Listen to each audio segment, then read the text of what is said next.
Prejudice often lurks unnoticed until someone refuses to back down.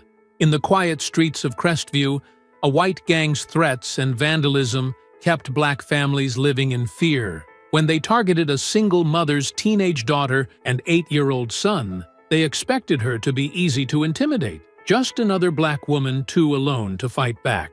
But Monique Daniels was a former Marine, forged in combat and unshaken by danger. Their hatred set off a chain reaction, and by the time the dust settled, Crestview would never be the same. Before we go any further, comment where in the world you are watching from and make sure to subscribe, because tomorrow's story is one you don't want to miss. The morning sun barely peeked through the kitchen blinds as Monique Daniels moved with practiced efficiency, her Marine training evident in every precise motion. The sizzle of bacon filled the air while she whisked eggs in a bowl, her eyes regularly scanning the backyard through the window, a habit she'd never managed to break since leaving the service. "Tasha, Jaden, breakfast in 5, she called up the stairs, her voice firm but warm. Jaden appeared first, rubbing sleep from his eyes, his Spider-Man pajamas wrinkled from tossing and turning. "Morning, Mom," he mumbled, climbing onto a kitchen stool. "Good morning, baby." Monique ruffled his hair as she set a glass of orange juice in front of him. "Sleep okay?" Before he could answer, Tasha thundered down the stairs, her backpack already slung over one shoulder. "Mom, don't forget, I've got basketball practice today. Coach Martinez wants us there until 5. "Already got it marked down," Monique replied, tapping the calendar on the fridge where she tracked their schedules with military precision. Different colored markers indicated each family member's activities: blue for Tasha, green for Jaden, red for her own appointments. As they ate breakfast, Monique reviewed her work schedule at the VA office. "I've got back-to-back appointments until 4, but I'll be done in time to pick you both up. Jaden, you're heading to the library with Mrs. Peterson's reading group after school, right?" Jaden nodded, his mouth full of scrambled eggs. "We're reading about dinosaurs today." "Chew first, talk second," Monique reminded him gently, but couldn't help smiling at his enthusiasm. While the kids finished eating, Monique did her usual morning security check. She tested the window locks, checked the security cameras she'd installed herself, and made sure the motion sensors were active. Some might call it paranoid, but Monique called it prepared. As they headed out to the car, their elderly neighbor, Mr. Harris, was already up, watering his prized rose bushes. His face creased with concern when he saw them. "Monique," he called out, setting down his watering can. "Got a minute?" "Kids, wait in the car," Monique said, handing Tasha the keys. She walked over to Mr. Harris's fence, noting how his normally cheerful demeanor seemed subdued. "Heard about what happened over on Oak Street?" he asked in a low voice. "The Johnson family's car got vandalized Saturday night. Spray paint, broken windows. You know the kind." Monique's jaw tightened. The Johnsons were one of the few other black families in their neighborhood. "No, I hadn't heard. Police are calling it random vandalism, but—" Mr. Harris shook his head. "Those symbols they painted weren't random. I saw them before, back in '65. His voice carried the weight of memories he'd rather forget. "Just keep your eyes open, okay? Things feel different lately." "Not good different?" "I appreciate the heads up, Charles," Monique said, her mind already calculating new security measures she might need. "You see anything suspicious around here? You call me right away." "Day or night," he promised, then managed a smile for the kids watching from the car. "You all have a good day at school now." During the drive, Monique caught Tasha watching her in the rearview mirror. Her daughter was too perceptive for her own good sometimes. "Everything okay, Mom?" Tasha asked. "Just fine, baby. Mr. Harris was telling me about his roses," Monique lied smoothly. "No need to worry them." "Jaden, did you remember your art project?" "Yes. Miss Wilson's gonna love my drawing of our family." The rest of the drive was filled with Jaden's excited chatter about his art class, while Tasha texted her friends about basketball practice. Monique dropped them off with extra tight hugs and watched until they were safely inside before heading to work. The VA office was already busy when she arrived. Monique spent her morning helping veterans navigate the complex benefits system, her own service giving her an edge in connecting with them. She understood their hypervigilance, their need to sit facing the door, the way their eyes tracked movement. It was like looking in a mirror sometimes.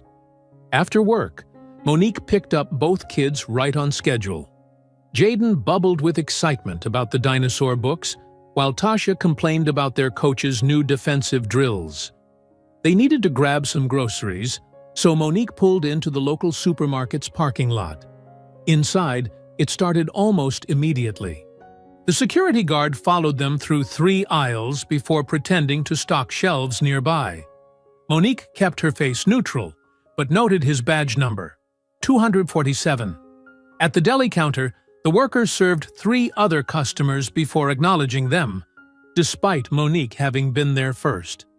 "Oh, I'm sorry," the woman said with a smile that didn't reach her eyes. "I didn't see you there."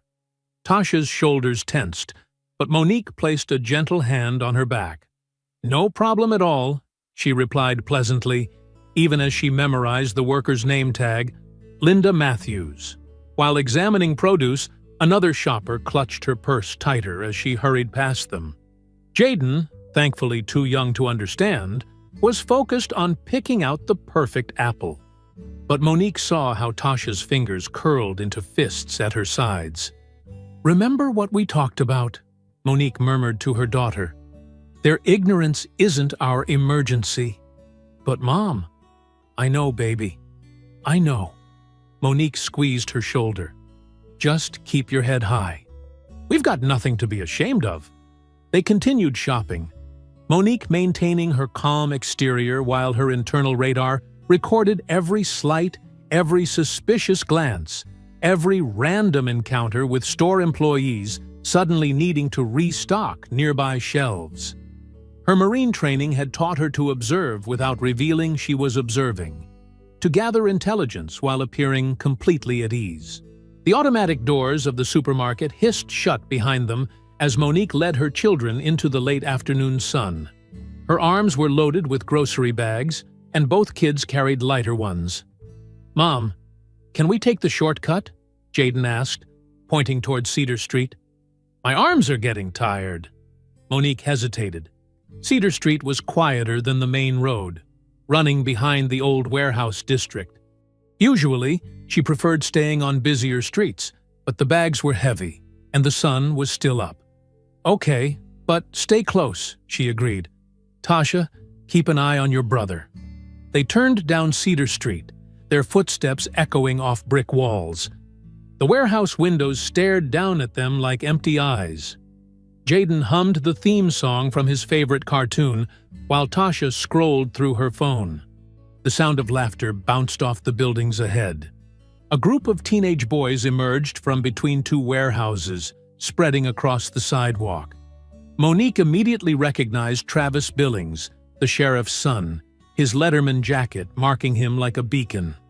"Well, look who it is," Travis called out, his voice carrying that edge Monique had heard too many times before. "The diversity squad taking a field trip?" His friends snickered, forming a loose semicircle. There were 5 of them total, all wearing the same smug expressions. Monique was still half a block away, watching helplessly as they surrounded her children. "Leave us alone," Tasha said firmly, pushing Jaden behind her. "We're just walking home." "Public sidewalk," one of Travis's friends drawled. "We're just being friendly." "Right, boys?" Another boy stepped closer to Jaden, who clutched his grocery bag like a shield. "Nice shoes, kid. Bet those cost a lot. Your mama working extra shifts to afford those?" "Back off!" Tasha snapped, her voice sharp with fear disguised as anger. Travis moved forward, towering over Tasha. "Or what? You gonna call the cops?" My dad would love to hear all about how you were causing trouble. Monique's car was just around the corner. She'd parked it after dropping them off to walk to the store. Now she sprinted to it, hands steady despite her racing heart as she unlocked the door. Maybe you people should stick to your own neighborhood, Travis continued, shoving Jaden's shoulder. The boy stumbled, grocery bags splitting open. Apples rolled across the concrete. The engine roared to life. Monique accelerated around the corner, tires squealing. She slammed to a stop 20 feet from the group, high beams flashing. The car door opened with a purpose. "Step away from my children." Her voice cut through the air like a blade, pitched to Carrie, the same tone she'd used commanding Marines in combat situations. "Now!" The boys turned, startled by her sudden appearance. But Travis held his ground, though his swagger faltered slightly. "We're just talking, Mrs. Daniels." No law against talking. Monique moved with measured steps, her body language radiating controlled threat. She cataloged each face, each detail. Travis in his blue Letterman jacket, number 23. Blake Matthews, Linda from the deli counter's son, in a red hoodie. Mike Peterson, whose father owned the hardware store, wearing cargo shorts and a backwards cap. Two others she didn't know by name, but would remember. One with a distinctive dragon tattoo on his forearm, the other wearing a silver chain with a cross. "Here's what's going to happen," Monique said, her voice deadly calm. "You're going to turn around and walk away. And if I ever see any of you within 50 feet of my children again, we're going to have a very different conversation. One that involves security camera footage, witness statements, and hate crime charges. You threatening us?" Dragon Tattoo pulled out his phone, starting to record. "Not at all." Monique smiled, the expression never reaching her eyes. "I'm promising you consequences for your choices. There's a difference. Your father might understand that better than most, Travis." The mention of his father made Travis's face flush red. "Whatever. This is boring anyway." He backed away, trying to maintain his dignity. "Come on, guys." The gang retreated, Dragon Tattoo still filming until they turned the corner. Only then did Monique rush to her children, hands gentle as she checked them over. "Are you hurt? Did they touch you?"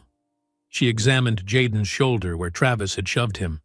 "I'm okay, Mom," Jaden whispered, but his lower lip trembled. "The apples got smooshed, though."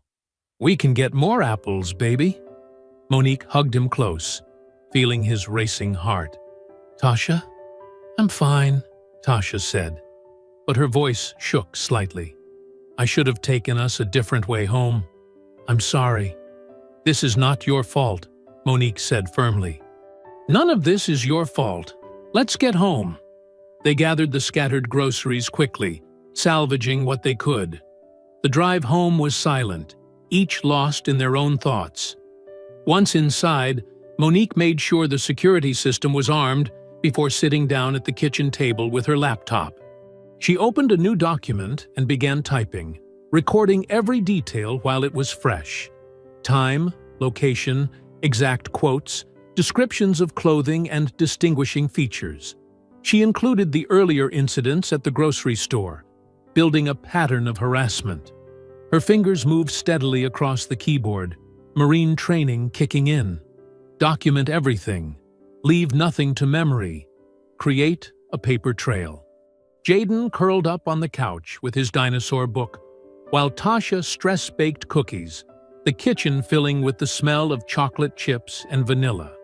Monique kept writing, her report precise and professional, even as her hands wanted to shake with suppressed rage. The notification sound from Tasha's phone broke the evening quiet. She was curled up in the armchair, scrolling through social media, while Monique finished her incident report. "Mom," Tasha's voice wavered. "The video's everywhere." Monique moved to look over her daughter's shoulder. The shaky footage showed her confronting Travis and his gang, captured by Dragon Tattoo's phone. The comments section was already a battlefield. "Look at her trying to intimidate those boys," one comment read. "They were just hanging out." "Those boys were harassing children," another user fired back. She had every right to protect her kids. Tasha's thumb scrolled faster through the comments, her face growing tighter. Why are they saying such awful things about us? Monique gently took the phone from her daughter's hands. Some people speak from fear and ignorance. We can't control what they say, but we can control how we respond. "But they're lying," Jaden piped up from the couch. "Travis pushed me. They were being mean." "I know, baby." Monique sat between her children, drawing them close. "And that's exactly why we have to document everything. The truth matters, even when people try to twist it." More notifications popped up. The video had been shared in local Facebook groups, sparking heated debates. Monique recognized names from around town taking sides. Linda Matthews, Blake's mother. Those kids were just walking home. This is getting blown way out of proportion. James Harris, their neighbor. "I witnessed the whole thing. Those boys were clearly intimidating those children. Proud of you, Monique." Sarah Chen from the PTA. "This kind of harassment has no place in our community. We need to protect all our children." Monique closed the social media apps and opened her email instead. She attached her detailed incident report and sent copies to her personal lawyer, the school principal, and the NLACP Legal Defense Fund. Better to have everything documented and distributed now. "Listen to me, both of you," Monique said, her voice firm but gentle. "What happened today was wrong. Those boys tried to scare you because they thought they could get away with it. But we're not going to let fear control us." "Are they going to come back?" Jaden asked in a small voice. "I won't let them hurt you," Monique promised. "Starting tomorrow, I'm walking you both to and from school. We'll take different routes, stay in public spaces, and keep our phones ready to record if needed." "But Mom, I'm 15, Tasha protested. "I can't have my mother walking me to school." "This isn't about age, Tasha. It's about safety in numbers. Remember what I taught you in our drills? Stay alert, stay together, stay visible," Tasha recited. "Exactly. And tomorrow after school, we're going to review those self-defense moves I showed you. Both of you need to be prepared, just in case." Jaden perked up. "The ones where you showed us how to break free if someone grabs us?" "Yes, but remember, those are absolute last resort moves. The best defense is avoiding danger in the first place." More notifications buzzed. The local news had picked up the story. Comments were flooding in from neighboring towns, some expressing support, others spewing vitriol. Monique muted all notifications except from trusted contacts. "Can we make hot chocolate?" Jaden asked, clearly wanting comfort. "Of course." "Tasha, want to help?" While they worked in the kitchen, measuring cocoa and heating milk, Monique kept glancing at the windows. The street seemed quiet, but her instincts were humming. After the kids were settled with their drinks, she began her nightly security check. Front door deadbolt. Secured. Window locks. Engaged. Security cameras. Recording. She checked the feed on her phone, scanning each angle of the house's exterior. Everything looked normal, but something felt off. A flash of headlights caught her attention. Through the living room blinds, she spotted a dark sedan idling at the corner. No interior lights. Engine running. Her marine training kicked in as she noted details without obviously staring. Late model Chrysler 300. Dark blue or black. Tinted windows. The license plate was partially obscured by mud, but she could make out most of the numbers. Monique moved away from the window and pulled out her phone, typing the partial plate number and vehicle description into an email draft. She added the time, date, and location, then sent it to herself and her lawyer. Better to be paranoid than unprepared. "Mom?" Tasha called from the kitchen. "Want some hot chocolate?" "Be right there, baby." Monique took one last look through the blinds. The car was still there, a dark presence at the edge of their sanctuary. Back in the kitchen, she sat with her children, sipping hot chocolate and trying to project calm confidence. Inside, her mind was racing, plotting contingencies, mapping escape routes, identifying potential allies. The car outside might be nothing, or it might be everything. Either way, she would be ready. "Tell us a story, Mom," Jaden requested, chocolate mustache decorating his upper lip. "One of your Marine stories." "How about I tell you about the time my unit had to protect a school in Afghanistan?" Monique suggested, choosing a story that would reinforce today's lessons about standing up to bullies and protecting the vulnerable. As she told the story, she kept one ear tuned to the street outside, listening for any change in the ambient noise. The strange car's presence weighed on her mind, but she refused to let it steal this moment with her children. They needed her strength now more than ever. After tucking the kids into bed, Monique paced the living room, her phone pressed to her ear. "Mr. Harris, sorry to call so late." "Not late for me, Monique. Been keeping watch since that video went viral. Something's not right out there." "Did you notice a dark Chrysler hanging around earlier?" "Sure did. Got my camera pointed right at that corner. Want me to check the footage?" Monique released a breath she hadn't realized she was holding. "Would you? I've got a bad feeling about this. Give me a minute." She heard keyboard clicking through the phone. Well. Looks like our friend in the Chrysler wasn't alone. Got something you should see? I'll come over." "No, you stay put with those kids. I'll send it to your phone. There." Monique opened the video file. The grainy night vision footage showed the Chrysler parked at the corner.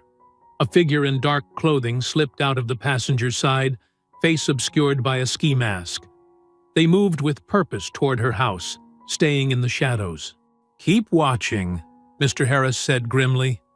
The masked figure approached her security cameras, reaching up with what looked like a small device. After a few seconds, they moved to the next camera, repeating the process. Some kind of signal jammer? Monique wondered aloud, her military training kicking in. Or worse, check your system. Monique pulled up her security app. The interface looked normal, but when she tried to access recent footage, she found nothing but static. Everything from the past 24 hours was gone. "They didn't just block the signal," she said, anger rising in her throat. "They wiped it clean. This is professional equipment, Mr. Harris. Not some punk kids with spray paint." Exactly what I was thinking. Travis and his gang might be the face of this, but somebody with resources is pulling strings. A soft thud from upstairs made Monique freeze. "Hold on." She moved silently to the stairs, listening intently. Tasha's voice drifted down. "Mom? I can't sleep." "Be right there, baby." To Mr. Harris, she whispered, "Let me check on the kids. Call you back? I'll keep watching." "Got your 6, Marine." Upstairs, Monique found Tasha sitting up in bed, hugging her knees. Jaden had migrated to his sister's room too, curled up at the foot of her bed like a worried puppy. "Can't sleep either, huh?" Monique sat on the edge of the bed, running her fingers through Jaden's curls. "Every time I close my eyes, I see Travis's face," Tasha admitted. "The way he looked at us. Like we were nothing. Like we didn't belong here. Baby, look at me." Monique waited until Tasha met her eyes. "We belong exactly where we choose to be. Those boys, their parents, anyone who says different, they don't get to decide our worth. But what if they come back? Then we'll be ready. Remember what I always tell you about situational awareness? Stay alert, not afraid," Tasha recited. "That's right. Being afraid just clouds your judgment. We stay alert, we stay smart, and we stay together." Jaden stirred. "Can we sleep in your room tonight, Mom?" Monique considered refusing. She wanted them to feel safe in their own beds. But tonight wasn't the night for that lesson. Grab your pillows. We'll have a family sleepover. Once the kids were settled in her room, Monique resumed her call with Mr. Harris. He had more footage to share, showing the masked figure returning to the Chrysler after tampering with her cameras. "I'm going to check the exterior cameras," Monique said. "Make sure they didn't leave any surprises. Want me to come help?" "No. Stay where you can keep watch. I won't be long." Armed with a flashlight and her phone, Monique did a careful sweep of her house's perimeter. The cameras appeared undamaged, but she noticed something else: faint scuff marks on the wall beneath each one, suggesting someone had used a pole or tool to reach them. As she rounded the front porch, her flashlight beam caught something that made her blood run cold. There, propped against her front door, was a single white rose. The image triggered an instant memory. Newspaper headlines from 3 years ago, when the Johnson family's house was burned down. They'd found white roses scattered through the charred ruins. The case was never solved, and the Johnsons had moved away shortly after. With trembling fingers, Monique dialed another number. "Maria, it's Monique. I know it's late, but I need your legal expertise. And maybe more than that. What's wrong?" Maria Alvarez's voice was instantly alert, despite the hour. "Someone tampered with my security system tonight, and they left me a message, a white rose, like the Johnson case." A sharp intake of breath. "Are you and the kids safe right now?" "We're inside, doors locked. But Maria, this feels bigger than just Travis and his gang. This feels organized. Don't touch the rose. Document everything with photos. I'm making some calls tonight. I still have contacts from the Johnson case. And Monique? Yeah? Whatever this is, you're not facing it alone. We'll figure this out." Monique stared at the white rose, its pale petals almost glowing in the darkness. Someone had gone to a lot of trouble to send this message, to let her know she was being watched. They probably expected her to run, like the Johnsons had. They didn't know who they were dealing with. Maria arrived at Monique's house carrying a thick legal briefcase and a determined expression. She found Monique at the kitchen table, surrounded by printed photos and handwritten notes. "Show me everything," Maria said, pulling up a chair. Monique spread out the security footage from Mr. Harris, the photos of the white rose, and her detailed timeline of events. They knew exactly what they were doing. Military precision. Look at how they moved between the cameras. Maria studied the grainy images. The equipment they use to wipe your system, that's not street-level stuff. That's police-grade tech. My thoughts exactly. Monique lowered her voice, glancing toward the living room where Tasha and Jaden were doing homework. "I've been digging into the Johnson case. 3 years ago, their house burns down. White roses in the ashes.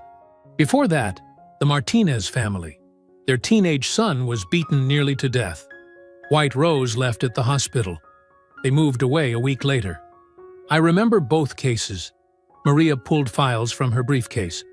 "But there's more. I made some calls last night.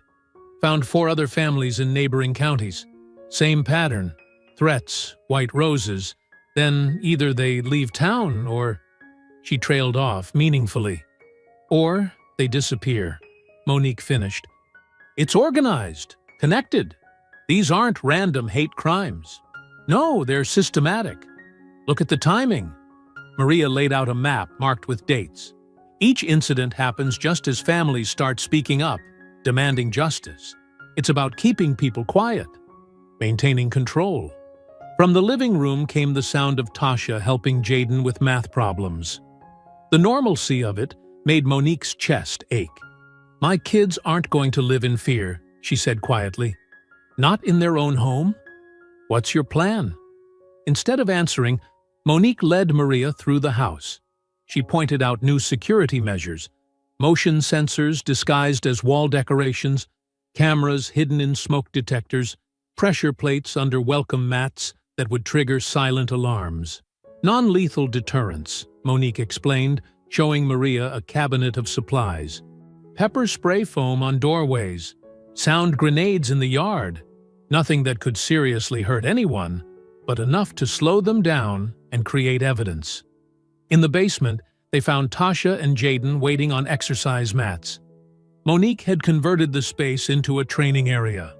"Show Maria what we practiced," Monique encouraged. Tasha demonstrated a wrist break technique, while Jaden showed how to slip out of a grab. Their movements were careful, deliberate. Children learning to defend themselves in a world that shouldn't require it. "Mom's teaching us escape routes too," Tasha said proudly. "Through windows, over fences. We have meeting points and code words." Maria watched the children with a mix of admiration and sadness. "They're brave kids." "They shouldn't have to be," Monique replied. "But here we are." Back upstairs, they spread their evidence across the dining room table. Maria had brought police reports, newspaper articles, and court documents from similar cases. A pattern emerged. Families threatened, evidence destroyed, investigations mysteriously dropped. "The corruption goes deep," Maria said, arranging photos of officials and business leaders. "Sheriff Billings is just the surface. There's money behind this. Power. People who benefit from keeping certain families in their place. Then we expose them all," Monique declared. "Every connection, every cover-up. If they want to play psychological warfare, they picked the wrong Marine." They worked through the afternoon, building a wall of evidence in Monique's home office. Red strings connected photos to timeline events. Yellow sticky notes marked questions still unanswered. Who funded the sophisticated equipment? How did they choose their targets? What happened to the families who disappeared? As evening fell, Maria packed up her files. "I'm meeting some journalist contacts tomorrow. We need to get this story out, but carefully. These people have resources. And we have truth," Monique said, walking her to the door. "Thank you, Maria, for believing me, for helping. We're in this together," Maria assured her. "Get some rest. Tomorrow we start pushing back." After dinner and bedtime stories, Monique sat at her desk reviewing the day's work. The wall of evidence loomed before her, each connection representing another family hurt, another injustice ignored. Her children slept peacefully upstairs, unaware of their mother's growing determination. The phone rang, breaking the late-night silence. Unknown number. "Hello?" A distorted voice crackled through the speaker. "Back off, or your kids are next." Monique's hand tightened on the receiver, knuckles white. Her voice, when she spoke, was steady and cold as steel. "You clearly don't know who you're dealing with. I've faced worse than you in war zones. You want to threaten my children? You better be ready for what comes next." She hung up, already reaching for her notebook. The call was a mistake. It showed fear. They wouldn't make threats if they weren't worried. Monique added it to her timeline. Another piece of evidence, another reason to fight harder. Tomorrow would bring new challenges, new threats. But tonight, she was a Marine mom with a mission. Her children would grow up in a world where justice wasn't just a word, where standing up meant standing together. The people behind the white roses thought they could intimidate her into silence. They were about to learn how wrong they were. The morning sun barely crept over the horizon as Monique guided her children to the car. Her eyes constantly scanned the quiet street, checking corners and shadows. Military training kicked in automatically. Identify escape routes, note suspicious changes, maintain situational awareness. "Remember what we practiced," she told Tasha and Jaden as they climbed into the back seat. "Keep your phones on silent, but ready. Watch for anything unusual at school." "Yes, Mom," they answered in unison, their voices carrying a new seriousness that made her heart ache. Monique took a different route to school, making random turns and doubling back occasionally. In the rearview mirror, She tracked every vehicle that stayed behind them for more than 2 turns. A blue sedan 3 cars back caught her attention, but it turned off after a few blocks. Mr. Harris was waiting on his porch as they pulled out, coffee mug in hand. Monique slowed down just enough to exchange a meaningful look. He nodded, understanding the unspoken request to watch her house. "Got my cameras all charged up," he called out casually. But Monique caught the underlying message. His surveillance equipment was ready. At the school, Monique waited until her children were safely inside before parking across the street. She pulled out her phone and called Mr. Harris. "Thanks for having my back," she said. "Already got my schedule cleared," he replied. "Got some new equipment installed last night too. Motion sensors, infrared. Anyone comes within 50 feet of your property, I'll know. I appreciate it. I'm going to do some investigating today. Might need you to check the footage later, see if we caught anything useful." After work, Monique parked near the high school, waiting for Travis's distinctive red muscle car. When he pulled out of the parking lot, she followed at a safe distance, using side streets to stay hidden. Travis drove to the edge of town, where empty lots gave way to industrial buildings. He pulled into a warehouse parking lot where 3 black SUVs waited. Monique parked behind a delivery truck, grabbing her binoculars. Travis met with 4 men in expensive suits, a stark contrast to the teenagers' casual clothes. They talked for 15 minutes, exchanging what looked like envelopes. Monique photographed everything with her telephoto lens. When the men left, Travis lingered, making phone calls. Monique used the opportunity to slip closer, moving between parked trucks. Years of Marine training made her footsteps silent as she approached his car. With practiced efficiency, she attached a small magnetic GPS tracker under his rear bumper. The device was military-grade, courtesy of Mr. Harris's connections. It would transmit location data directly to her phone. Back in her car, Monique called Maria. "Got something interesting," she said, sending the photos. Travis, meeting with suits at the old warehouse district. Looked like a payment drop. "I've been digging too," Maria replied. "Those property records we talked about? Half the abandoned buildings in that area are owned by shell companies. All trace back to the same law firm, one that represents our dear Sheriff Billings. Money laundering? Could be. Police payroll shows some interesting patterns too. Huge overtime payments to certain officers, always after incidents involving minority families. Hush money," Monique concluded. "Keep the right people quiet, pay off the ones who help cover things up." Exactly. And guess who approves all overtime requests? Sheriff Billings himself. Monique watched the GPS tracker's signal move across her phone screen as Travis drove around town. "I can track his movements now. Maybe catch them in the act." "Be careful," Maria warned. "These people have resources and connections. They're used to making problems disappear." "So am I," Monique replied grimly. "But I make sure there's evidence first." That evening, after checking on her sleeping children, Monique monitored Travis's movements. The GPS showed his car circling the same block repeatedly before stopping at a storage facility on the outskirts of town. Multiple other signals converged on the location, cars she recognized from her surveillance photos. A meeting was happening.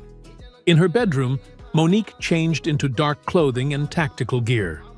She laid out her non-lethal equipment: pepper spray, a stun gun, smoke grenades, and zip ties.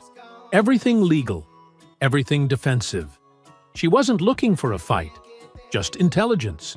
Her phone buzzed with a text from Mr. Harris. "All quiet here. Cameras running. Be safe." Monique checked her gear one final time, making sure everything was secure and silent. The GPS showed the meeting still in progress. Whatever was happening at that storage unit, she was about to find out. She took a deep breath, centering herself. This wasn't just about protecting her family anymore. It was about exposing a system that had terrorized countless others. Tonight's reconnaissance could provide the evidence they needed to bring it all down. The tools of her trade lay ready: camera, recorder, night vision goggles, non-lethal weapons within easy reach. She was prepared for whatever she might find. The storage facility loomed dark and silent as Monique crouched behind a stack of empty pallets. Her night vision goggles turned the shadowy lot into a green-tinted landscape of sharp edges and hidden corners. The air felt thick with tension. She checked her watch. 11:47 p.m. Travis's red car sat parked next to 3 black SUVs outside Unit 247. The GPS tracker had led her right to them. Through her binoculars, Monique watched shadows move behind the unit's partially open door. She steadied her camera, making sure the zoom lens captured every detail. Her finger hovered over the record button, waiting. Sheriff Billings emerged first, his badge catching the dim security lights. Travis followed, carrying a metal briefcase. Behind them came 4 men wearing white masks, plain, featureless things that made Monique's skin crawl. "Monthly numbers are good," Billings said, his voice carrying in the quiet night.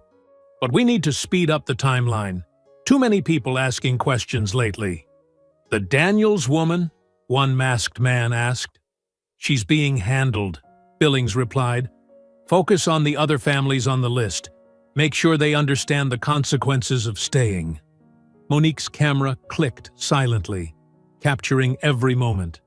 Her hands stayed steady despite the anger burning in her chest.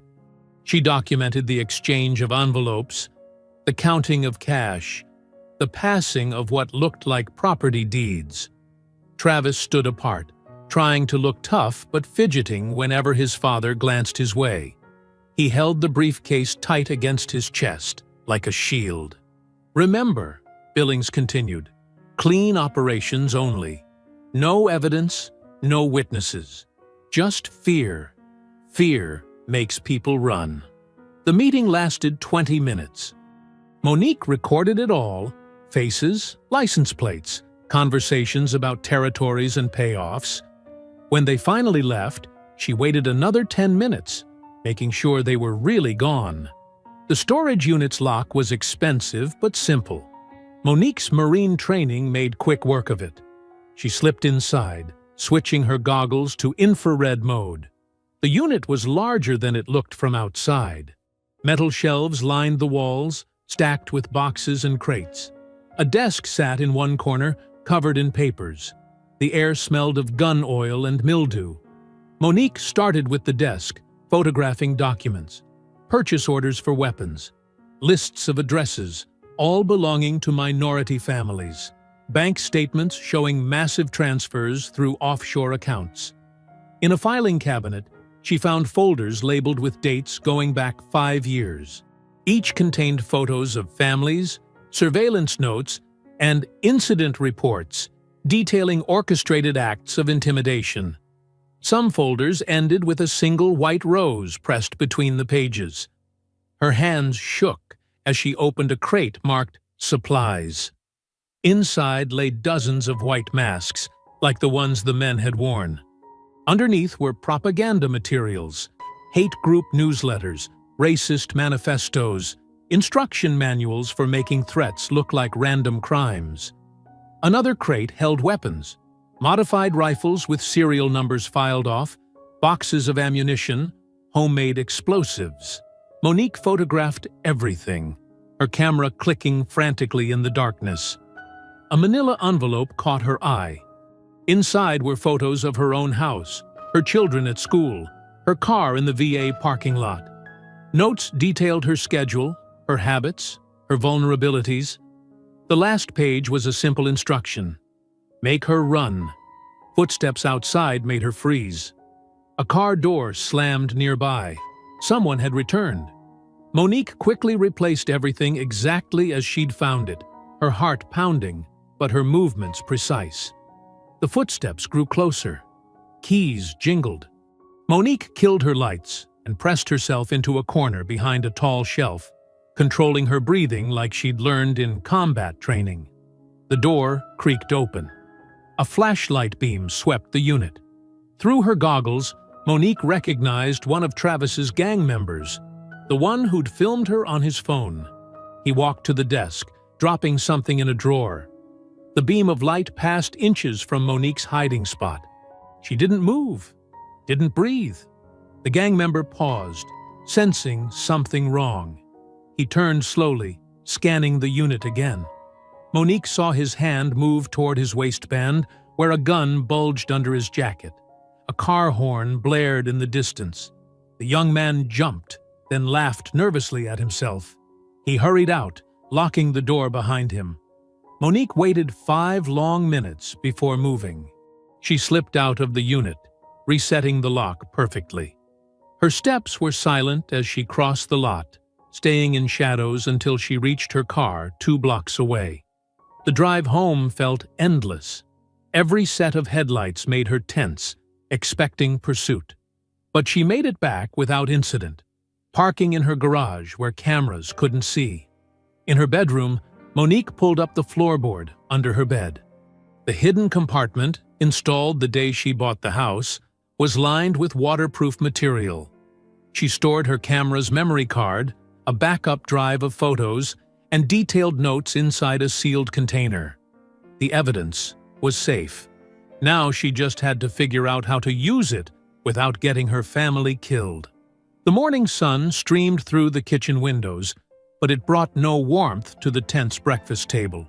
Monique stirred her coffee, watching her children pick at their eggs and toast. Tasha kept glancing at the windows, while Jaden huddled closer to his sister than usual. "Mom?" Jaden's voice was small. "Are the bad people coming back?" Monique set down her cup, choosing her words carefully. "Nobody's coming here, baby. Remember what we practiced? We're safe together." But Tasha wasn't buying it. She pushed her plate away, arms crossed. "You were out late last night. Again. I heard you come in." "I had some work to do," Monique said, meeting her daughter's skeptical gaze. "Important work to keep us safe." "But who's keeping you safe?" Tasha demanded, her voice cracking slightly. Before Monique could answer, her phone buzzed. Maria's text read, "On my way. Big news." 20 minutes later, Maria sat at their kitchen table, examining the photos and documents from the storage unit. Her usually composed face showed flickers of shock as she scrolled through the evidence. "This is extensive," Maria said, pausing on a particularly damning photo of Sheriff Billings. "They've been systematically targeting families for years. The property records alone prove real estate fraud." "Can you use it?" Monique asked, keeping her voice low so the kids wouldn't hear from the living room. "Yes, but carefully. I'm meeting with the Unity Coalition tonight, local civil rights leaders who've been documenting similar cases. We need to build a network of support before we move." A knock at the door made them both jump. Monique checked the security camera feed on her phone before opening it. Mrs. Peterson, their neighbor from 3 houses down, stood on the porch wringing her hands. "Monique, dear," the older woman's voice trembled. "I had to come tell you. People are talking, watching. That Jenkins boy who delivers papers, he's been taking pictures of your house. And there's a car that parks at the end of the street every night." Monique's spine stiffened. Mrs. Peterson had always been friendly, bringing over cookies when they first moved in. But now her eyes darted nervously past Monique's shoulder. "Thank you for telling me," Monique said quietly. "You should probably go now, for your own safety." After Mrs. Peterson hurried away, Monique did a slow walk around her house. She noticed things she'd missed before. Slight changes in the angles of her security cameras, scuff marks under windows, a cable running along her fence that hadn't been there yesterday. Inside, Maria was packing up the evidence. "I'll get this somewhere safe right away. The coalition meets at 7 p.m. I'll call you after—" "No calls," Monique cut in. "They're watching the house, probably listening too. Text only, and use the code words we discussed." Maria nodded, understanding. As a civil rights lawyer, she'd seen this pattern before. "Stay alert. I'll be in touch." The day crawled by. Monique kept the kids inside, using their emergency protocols as practice. They played board games and watched movies, but the tension never left the room. As evening approached, Monique sent Tasha and Jaden to their basement fort. Really, a reinforced safe room she'd installed months ago. Remember the rules? Lock the door, stay quiet, don't come out until I give the password. Jaden hugged her tight. Be careful, Mom. Always am, soldier, she smiled, ruffling his hair. Outside, the sunset cast long shadows across her yard. Monique moved silently along the house's perimeter, checking each camera. The third one showed signs of tampering. Fingerprints on the lens, mounting brackets slightly loose. A soft scraping sound came from around the corner. Monique pressed herself against the wall, controlling her breathing just like she'd done in the storage unit. The footsteps grew closer. A man in dark clothes reached up toward another camera, something small and electronic in his hand. Monique recognized his movements, military or law enforcement training. She struck fast, using his own momentum to slam him face first into the wall. Her knee pressed into his lower back, one arm twisted up behind him. "Police! Let me!" he started to shout. Monique increased pressure on his arm. "Badge number first, officer." Slowly, he recited it, breathing hard. She knew that number. Officer Reynolds, 2 years on the force, usually worked traffic duty. "What's that in your hand, Reynolds?" She plucked the device from his fingers. "Looks like an illegal wiretap to me. Care to explain?" "You don't understand," he gasped. "They made me do it. Said it was a routine surveillance job." "Who's they?" She shifted her grip, reminding him who was in control. "The sheriff. His friends. They've got dirt on everyone. My brother's drug charge. They said they'd reopen the case." Monique pulled out her phone, started recording. "Tell me everything. Names, dates, what they wanted you to do to my house." Reynolds talked.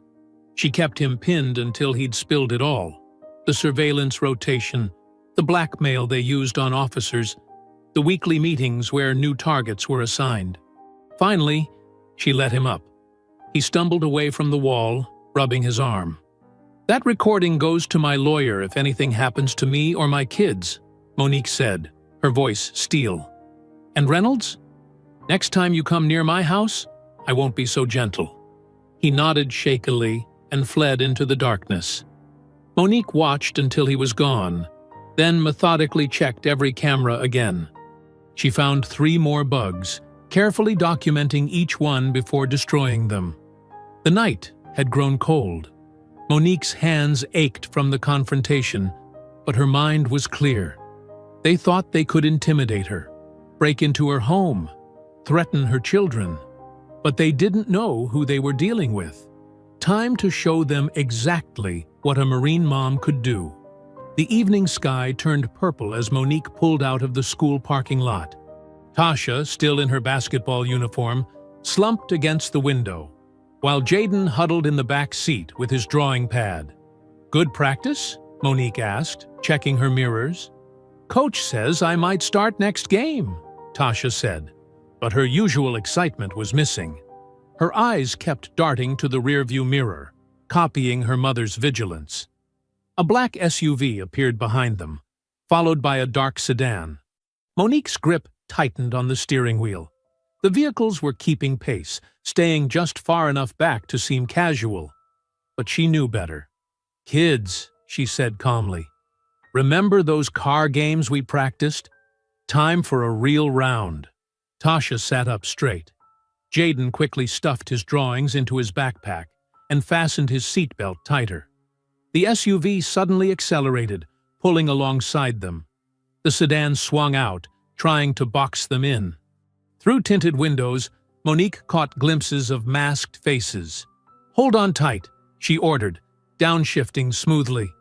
Her Marine training kicked in as she executed a perfect defensive driving maneuver, dropping back sharply as the SUV tried to sideswipe them. "Mom!" Jaden cried out as the sedan swerved toward them. Eyes closed, hands crossed over your chest," Monique commanded. She yanked the wheel hard, whipping their car through a narrow gap between the attackers. The sedan's mirror clipped their bumper with a sharp crack. Tasha braced herself against the dashboard. "They're still coming!" Monique took a sharp turn onto a side street, then another. The pursuing vehicles stayed close, engines roaring. She reached under her seat with one hand, fingers finding the small device she'd prepared for exactly this scenario. "When I say now," she told Tasha, "pull that red tab and throw it out your window. Jaden, keep your eyes covered." The SUV accelerated, trying to ram them from behind. Monique waited until they approached the next intersection, then shouted, "Now!" Tasha yanked the tab and tossed the device. It erupted in a thick cloud of white smoke, obscuring their car completely. Monique made a hard turn through the cloud, hearing squealing brakes and cursing behind them as their pursuers lost visual contact. She took a series of random turns through back streets, making sure they weren't followed, before finally heading home. Her hands were steady on the wheel, but her heart pounded. They'd been lucky. This time. "Everyone okay?" she asked, pulling into their driveway. That was like a movie," Jaden whispered, uncovering his eyes. "You learned that in the Marines?" Tasha asked, her voice shaking slightly. "Among other things," Monique said grimly, scanning their surroundings before letting them out. "Stay close to me." They approached the house cautiously. Even in the dim light, Monique immediately saw what was wrong. Glass glittered on the welcome mat. Every window on the ground floor had been smashed. "Back to the car," she ordered, but then caught movement. Mr. Harris was hurrying toward them from his house, phone in hand. "Already called the police," he wheezed. "Happened about 20 minutes ago. 3 men in masks. I got pictures, but they saw me and—" He gestured to his own broken window. "Get inside your house and lock up," Monique told him. "We'll check on you soon." She led her children through their front door, careful to avoid the glass. The living room was a disaster. Furniture overturned, photos smashed, walls spray-painted. On the largest wall, fresh red paint spelled out, "This is your last warning." Jaden started crying. Tasha pulled him close, her own face pale but angry. "Pack your emergency bags," Monique said. "Just like we practiced." 5 minutes. While they ran upstairs, she did a quick sweep of the house.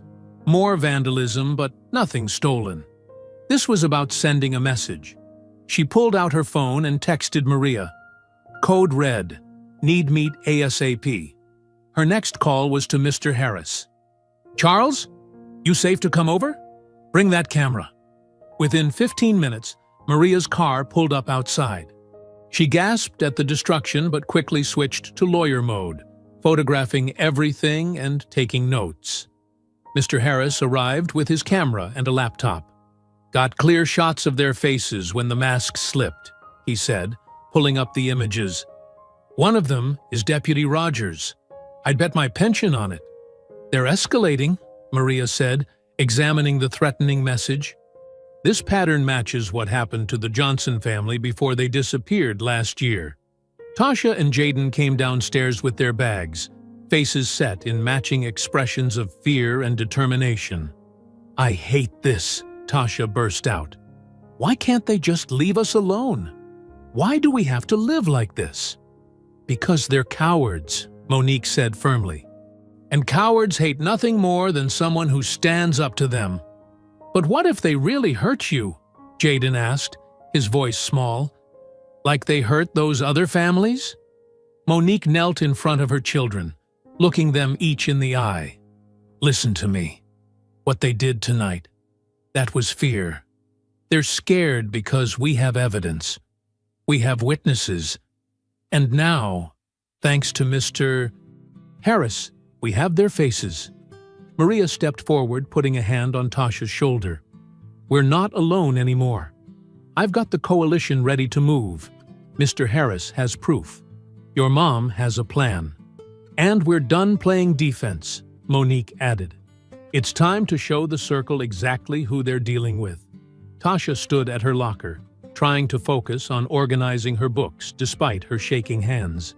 Last night's events kept replaying in her mind. The car chase, the broken windows, her mother's fierce determination. The hallway buzzed with whispers and stares from other students.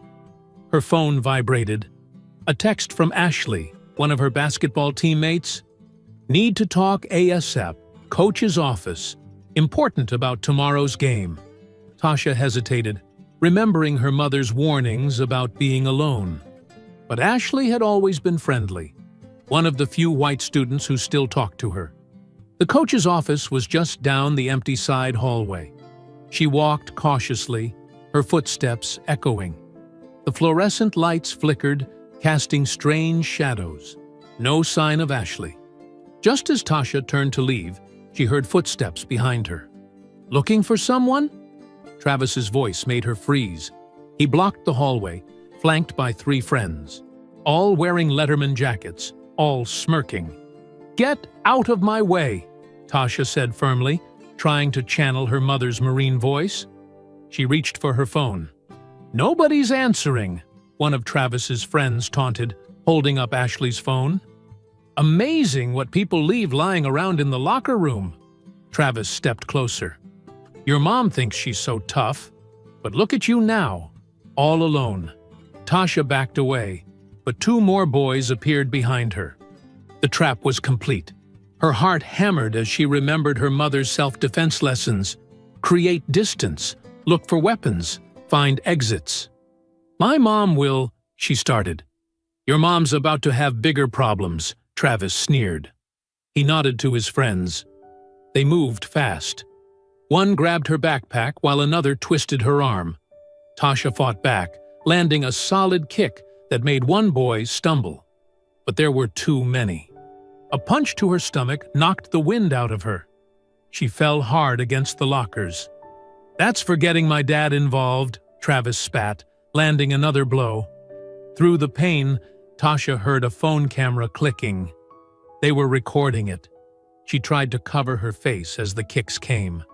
Across town, Monique sat at her desk in the VA office, reviewing case files. Her phone buzzed with an urgent text from Maria. "Police coming. Evidence against you. Don't resist." Before she could respond, heavy footsteps approached. 2 uniformed officers entered, followed by Sheriff Billings himself. "Monique Daniels," Billings announced loudly, ensuring everyone could hear. "You're under arrest for the assault of a minor." "What?" Monique stood slowly, hands visible. Her co-workers stared. "We have video evidence of you attacking Travis Billings yesterday afternoon," the sheriff continued, producing a warrant, along with witness statements about threats and harassment. "That's impossible," Monique said calmly, though her mind raced. "I was here all day, checked the security cameras. Unfortunately, there seems to be a gap in the footage." Billings smiled coldly. "Turn around, please." The handcuffs clicked shut as Monique's supervisor watched helplessly. She knew resisting would only make things worse. They led her through the office as whispers followed. At the station, they showed her the evidence, clearly doctored footage showing someone with her build attacking Travis, conveniently filmed from an angle that obscured the attacker's face. The timestamp matched her work hours. "Where are my children?" Monique demanded from across the interrogation table. "Child Protective Services is handling that situation," Billings said. "Given the violent nature of these charges, they've determined your home is no longer safe. The Whitman family has graciously offered to take temporary custody." Monique's blood ran cold. The Whitmans, she'd seen their name in the Circle's documents. "I want my lawyer. Now." "Of course," Billings smiled. "But first, processing." They took her fingerprints, photographs, and personal belongings. In her holding cell, Monique paced, counting the minutes until Maria arrived. 3 hours passed before her friend appeared, looking shaken. "They moved fast," Maria said quietly. "The Whitmans already have custody. Emergency order signed by Judge Preston, another Circle member. "My kids," Monique started, "are scared but physically okay. I saw them briefly." "Tasha," Maria hesitated. "She's in the hospital. Minor injuries, they say. Travis and his friends attacked her at school." Monique gripped the cell bars until her knuckles went white. "And Travis?" "Not even questioned. They're claiming self-defense." Maria's voice hardened. "But that's not all. Mr. Harris. He tried to intervene when they took the kids. 3 men broke into his house an hour ago. He's in intensive care." Monique's military training kept her voice steady, but rage burned in her chest. "Status? Critical, but stable. They worked him over badly. But he's tough." Maria leaned closer. "Listen, I'm filing emergency motions. The coalition is mobilizing. We'll fight this." "They won't stop," Monique said quietly. "Not until they've destroyed everything I love." "We knew they'd fight dirty," Maria replied. "But we have evidence. Allies." "No," Monique cut her off. "You don't understand. This isn't about justice anymore. They're sending a message. Everyone who helps us becomes a target." A guard approached, signaling the end of visiting hours. Maria gathered her papers, promising to return tomorrow with updates. Alone in her cell, Monique sat on the thin mattress, back straight, face composed. But her mind was already shifting from defense to offense, analyzing weaknesses, calculating angles.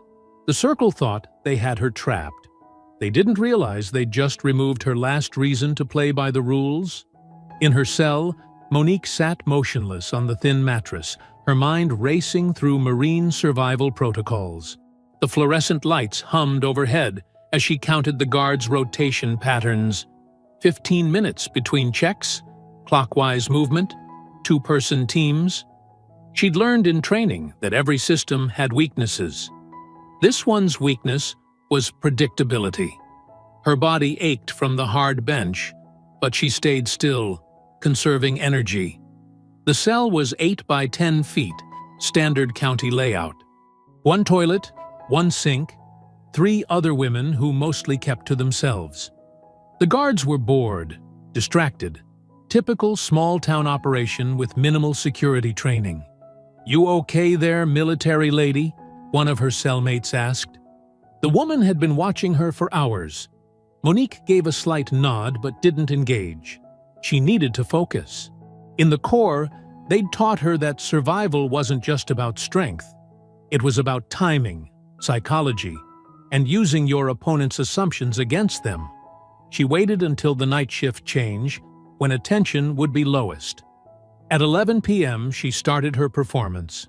First, subtle signs of distress, shallow breathing, cold sweats. She'd learned these techniques in combat theater, how to manipulate vital signs to fool medics. "Guard!" her cellmate called out. "Something's wrong with her!" Monique slumped against the wall, her body trembling. She'd seen enough panic attacks during her VA work to mimic the symptoms perfectly. Her heart rate climbed, a trick she'd mastered in training, making her pulse race when checked. 2 guards approached, shining flashlights through the bars. "Daniels? You hearing us?" She gasped for air, clutching her chest. The performance had to be convincing but not overdramatic. "Can't breathe," she wheezed. "Call medical," one guard shouted. "Possible cardiac event." The cell door opened.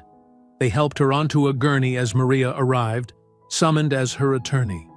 In the confusion, Maria's hand brushed against Monique's, passing something small and hard, a burner phone, barely larger than a lighter. "My client has a history of anxiety attacks," Maria announced loudly. "She needs immediate medical attention." They wheeled Monique to the infirmary, a small room with outdated equipment. The night nurse started basic checks, while Maria insisted on staying present for legal reasons. Monique kept the tremors going, but her mind was clear, counting seconds. When the nurse stepped out to get medication, Monique palmed the phone. Her fingers moved quickly, muscle memory from tech training kicking in. The jail's Wi-Fi network was unsecured, another small-town oversight. She connected and activated the preloaded programs Maria had installed. Outside, the first protesters began arriving. Maria's contacts from the coalition spreading the word. Their chants echoed through the thin walls. "Free Monique! Justice now!" Monique's fingers flew over the tiny keyboard.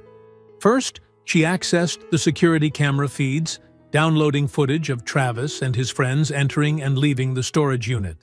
Next, she sent encrypted files to major news outlets, evidence of the circle's activities, financial records, the doctored video used to frame her.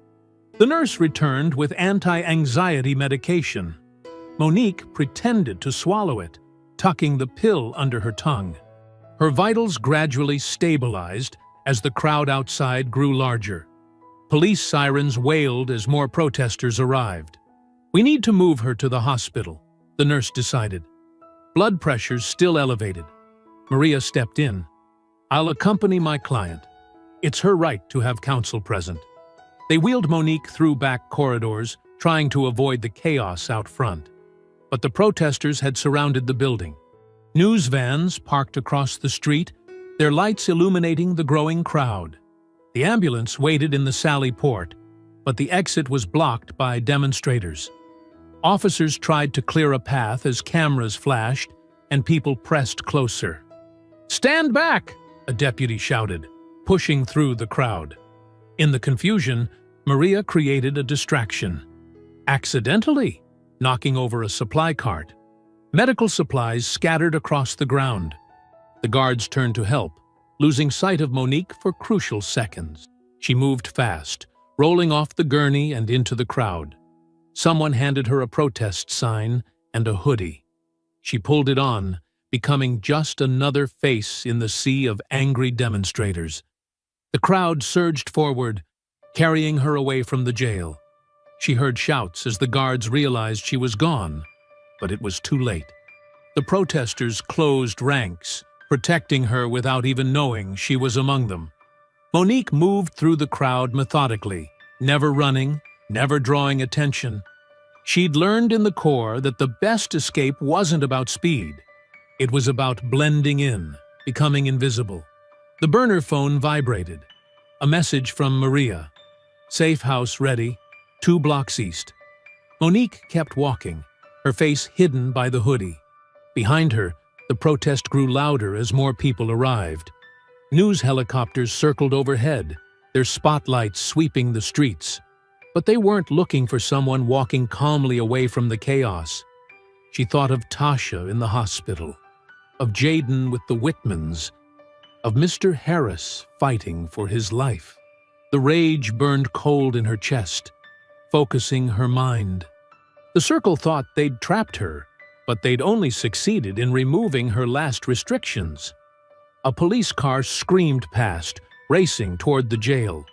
The officer didn't even glance at the ordinary-looking woman walking down the sidewalk. Monique kept her pace steady, counting steps, measuring distance. The safe house waited ahead, and with it, the next phase of her plan. The night air felt electric as Monique crouched behind a row of hedges, studying the Whitman house through night vision binoculars. Maria knelt beside her, checking the GPS tracker's signal one last time. 2 armed guards at the front door, Monique whispered. Another patrolling the perimeter. They're not even trying to hide it anymore. The suburban home looked ordinary from the street. 2 stories, white trim, manicured lawn. But Monique's trained eye caught the security details: reinforced windows, motion sensors, cameras disguised as decorative fixtures. The circle wasn't taking chances with their leverage. "The Whitmans are definitely part of it," Maria murmured, showing Monique her phone. Tax records show payments from shell companies linked to Sheriff Billings. They've housed other foster children before, all from families the circle targeted. Monique's jaw tightened. She checked her non-lethal gear: zip ties, pepper spray, smoke capsules. The weight felt familiar, grounding. Remember the plan. Create a distraction at the front. I'll go in through the second floor." Maria nodded and moved toward her position. Monique circled to the back of the house, staying in the shadows. The perimeter guard passed by, radio crackling with routine check-ins. She counted his steps, timing his rotation. When Maria's car alarm started blaring 2 blocks away, the guard's radio came alive. "Check that disturbance!"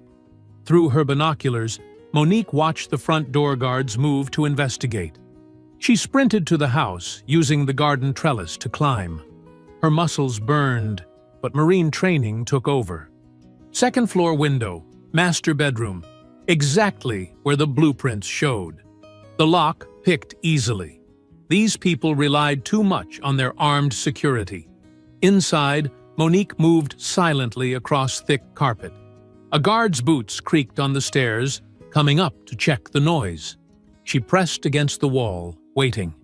When he reached the top, she struck, one hand covering his mouth, the other applying precise pressure to his carotid artery. He slumped unconsciously as she lowered him quietly to the floor. Down the hall, a door was ajar. Jaden's voice drifted out, small and frightened. "I want Mom." "Quiet now," Mrs. Whitman's falsely sweet voice answered. "Your mother's sick. She needs help. This is better for everyone."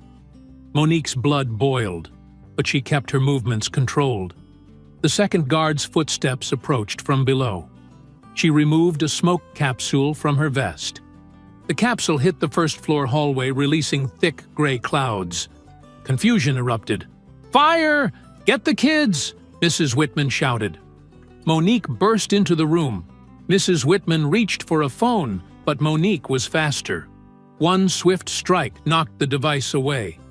Another put the woman on the ground, zip-tied and gagged before she could scream. "Mom!" Jaden launched himself into her arms. "I've got you, baby." She held him tight, scanning the room. "Where's your sister?" "Locked in the basement," he whispered. "They said she was difficult." Smoke filled the house now. The remaining guard shouted into his radio, calling for backup. Monique led Jaden to the window where Maria waited below. "Go with Aunt Maria. I'm getting Tasha." She moved downstairs through the smoke, using it as cover. The guard fired blindly, bullets embedding in the walls. Monique rolled under his line of fire, swept his legs, and drove her elbow into his solar plexus. He dropped, gasping. The basement door was solid steel with an electronic lock. Monique pulled out the security override device Maria had provided. 15 seconds felt like hours as it worked. The lock clicked.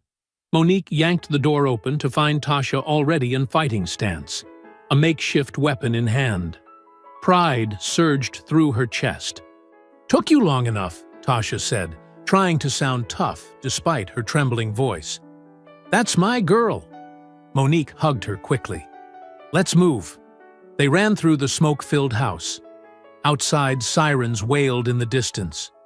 Maria's car idled in the shadows, engine running. Jaden bounced anxiously in the back seat. Tasha dove in first. Monique followed, pulling the door shut as Maria accelerated away. They took back roads, avoiding main streets where police cars raced toward the Whitman house. "Are you hurt?" Monique checked both children in the dim light. "Did they touch you?" "We're okay," Tasha assured her, holding Jaden close. "They just locked us up, tried to tell us you were crazy. But we knew you'd come." "Always," Monique promised, her voice fierce. "I will always come for you." Maria drove them through dark neighborhoods, taking a complicated route to avoid pursuit. After 30 minutes of tense silence, she pulled into an abandoned-looking warehouse. The metal door rolled up automatically. Inside, bright lights revealed a makeshift command center, computers, monitors, medical supplies. And there, sitting in a wheelchair with his arm in a sling, was Mr. Harris. "Welcome to the Resistance," he said, grinning despite his bandaged face. "Took you long enough to join the party?" The warehouse hummed with activity as Monique settled her children on a makeshift bed. Tasha and Jaden finally dozed off, exhausted from their ordeal. Monique watched them sleep for a moment before joining the others at the command center. Mr. Harris sat at a bank of monitors, his good hand flying over keyboards. Maria spread documents across a metal table, organizing evidence into categories. 3 local activists, a church deacon, a teacher, and a retired journalist, huddled around laptops, reviewing security footage.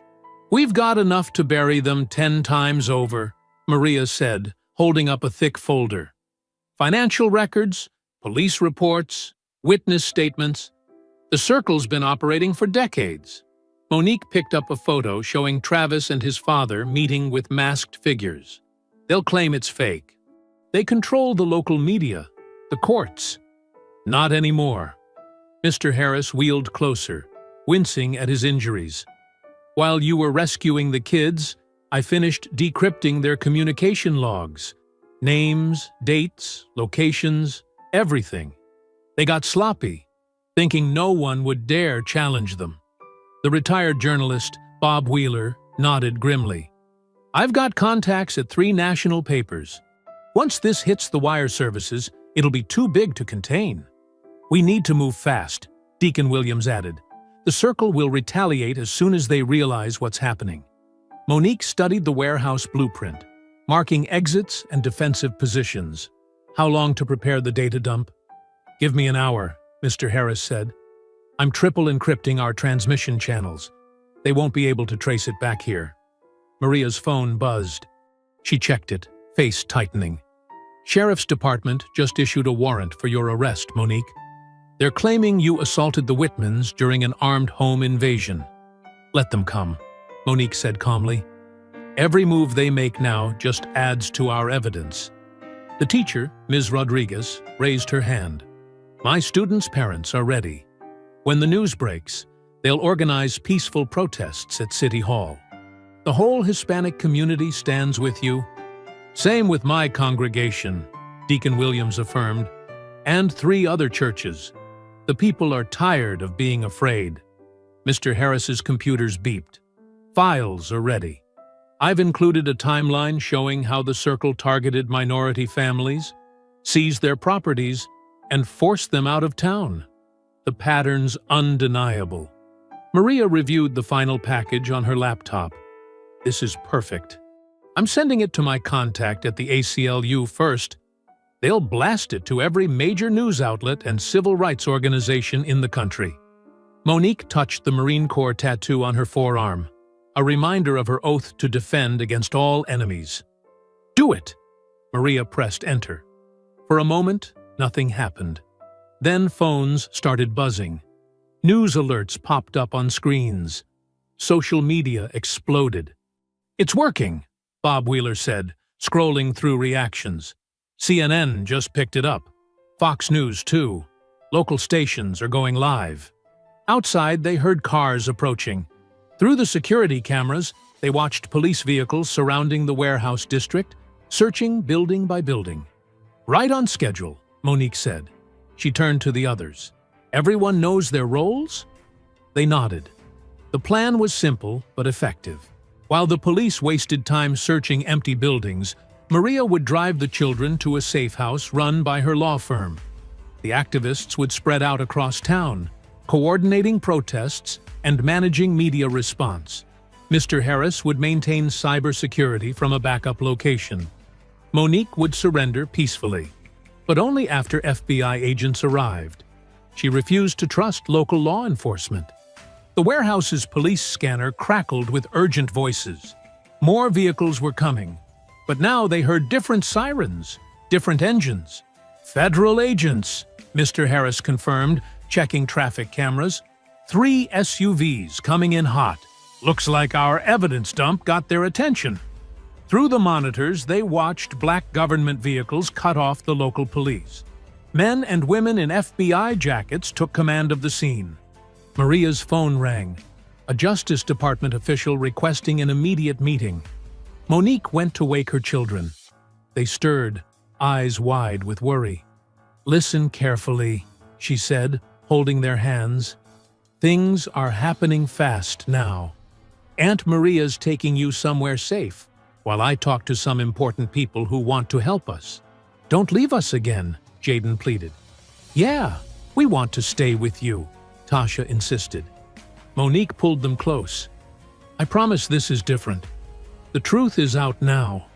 Everyone knows what the Circle did to us and other families. The whole country is watching.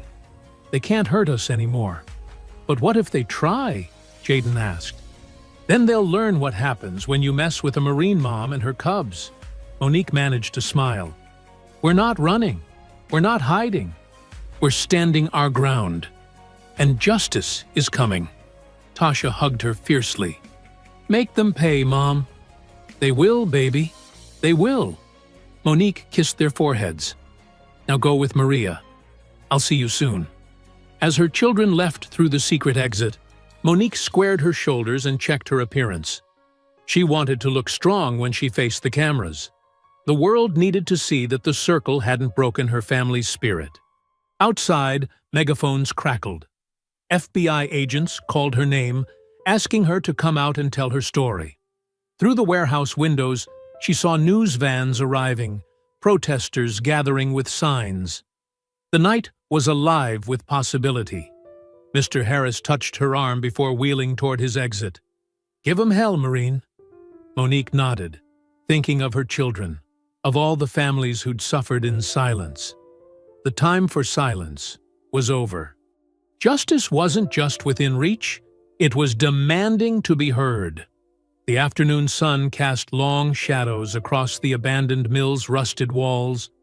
Monique crouched behind a stack of old crates, checking her phone. Maria's text confirmed the tip.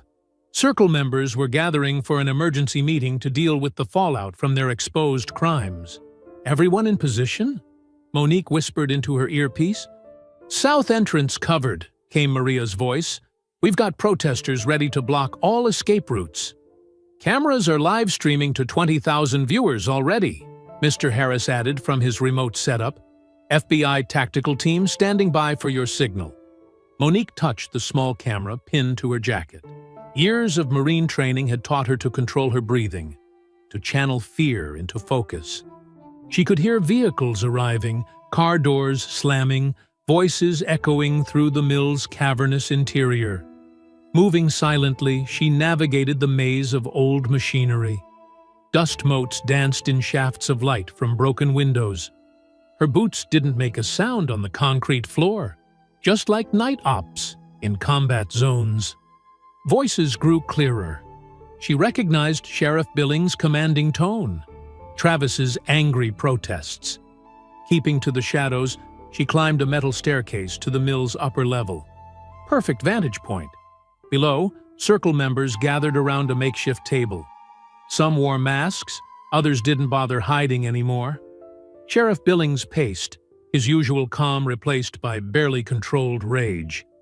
"Who leaked the files?" he demanded. "Someone in this room betrayed us. Years of work, generations of control, gone in one night." "It's that Marine bitch," Travis spat. "She's turned the whole town against us." "Shut up!" Billings rounded on his son. "Your stupidity started this. If you hadn't targeted her kids, you said we had to maintain order. Show them their place. Through fear, you idiot. Subtle pressure. Not beating up children in broad daylight." Monique activated her camera's live feed. "Mr. Harris's voice whispered, "Signal's strong. FBI moving into position." More Circle members arrived. Business owners, cops, politicians. Their faces matched the evidence perfectly. Some argued for immediate violent retaliation. Others wanted to flee town with their assets. "Nobody's going anywhere," Billings ordered. "We still control this town. Once we eliminate the troublemakers." "You mean murder innocent families?" Monique's voice carried through the mill. All heads snapped up as she emerged onto a walkway, phone recording. "Just like you murdered those other families who stood up to you?" "Take her down!" Billings shouted. Two masked men rushed the stairs. Monique was ready. The first attacker met a precise strike to the throat. The second caught her boot to his knee. Both crashed down, groaning. "Your reign of terror is over," she announced, voice steady. "The whole world is watching now." Travis grabbed a pipe, charging upstairs. "I'll kill you myself." Monique sidestepped his wild swing. The pipe clanged against railing. She caught his arm, used his momentum to flip him. Travis landed hard, pipe clattering away. "Stay down, boy," she warned. "You've done enough damage." Sheriff Billings drew his gun. "I won't let you destroy everything we built." "You mean everything you stole?" Monique's camera caught his trembling hand. "How many families did you drive out? How many lives did you ruin to maintain your power? We protected this town's values." "You mean white supremacy? Corruption? Fear?" Monique moved along the walkway, keeping him in frame. "Tell the viewers at home about the white roses, about the families who disappeared."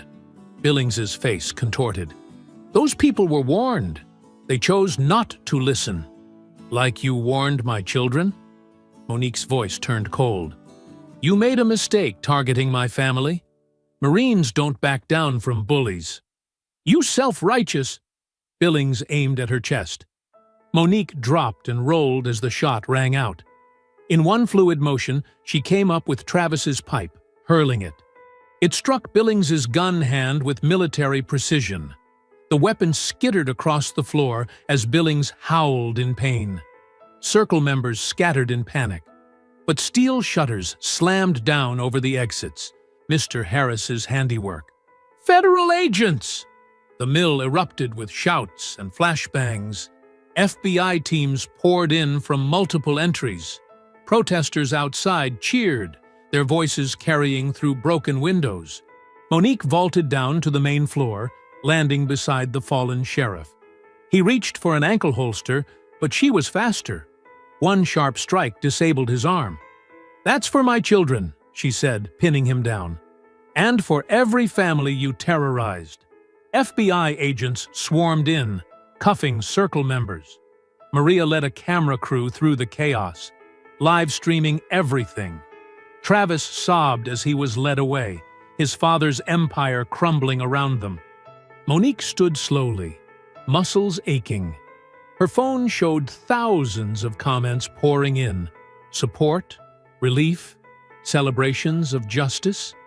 The Circle's decades-long grip on the town had been broken in less than 2 minutes of broadcast. Dust and tear gas swirled in afternoon sunlight as she walked outside. A crowd had gathered. Hundreds of townspeople, reporters, activists. And there, breaking through the police line, came Tasha and Jaden. Monique opened her arms as her children ran to her.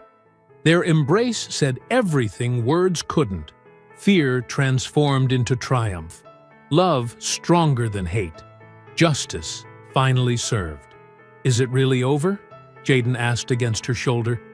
Monique held them tight, watching FBI agents escort Sheriff Billings and his conspirators to waiting vehicles. The crowd's cheers washed over them like cleansing rain. "Yes, baby," she said. "They can't hurt anyone ever again." The autumn breeze rustled through newly planted flowers in Monique's front yard. Inside her living room, warm lamplight cast a gentle glow over fresh paint and repaired walls, all evidence of the Circle's vandalism erased by community volunteers.